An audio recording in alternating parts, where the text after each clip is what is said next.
There's a story on page 10 of the Daily Nation that was also on NTV last night. This is such a difficult story, and I know we're going to get some of the bites just now, but the story is about a tragedy that has happened in Ramba Boys High School, where 2 students died. So here's just an overview of the story. On Saturday at around 6:20 p.m., Ryan Otieno and David Awinda, Form 4 students at Ramba Boys High School in Siaya County, has waited for their friend to answer a call of nature before heading to class for evening studies. A few minutes later, as the friend joined them, the slab of a pit latrine next to where the 2 students were standing suddenly caved in and swallowed them.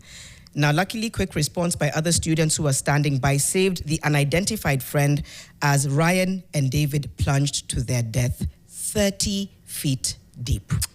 30 feet deep. I think what makes this story even more harrowing is the fact that they were concerned about, first of all, the safety element of this pit latrine. In fact, it says here that the tragic loss of the 2 students triggered outrage among their peers, and remarks allegedly made by the school's principal during an assembly convened soon after the accident infuriated the students because the students went on a rampage destroying the property. They raised concern about the deteriorating condition of the septic tank with the school's administration, but they say they were ignored. You can see the images for those who are with us on NTV. The images of, that's a look at some of the students there, but there's also running images, again, of the destruction of property because of the outrage students. And earlier as well, they were showing images of that septic tank that, again, they'd raised an alarm about and felt like those had gone ignored. And here we are now, grieving 2 boys who did not need to die.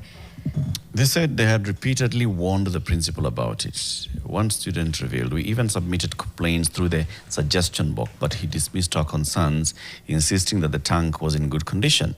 Now, when Nation.Africa went to the office of the principal, Wycliffe Manoa, and asking him about it, he declined to comment and saying, speak with my seniors, I have nothing to say. The Siaya County Director of Education, Leonard Kabaki, said the school had been closed indefinitely. However, he denied reports of student unrest. He said, we have temporarily closed the school to allow students to recover from the trauma of losing their classmates. Investigations will commence soon. The school board will meet on Monday to deliberate on the way forward, and there were no riots, and the police did not use tear gas.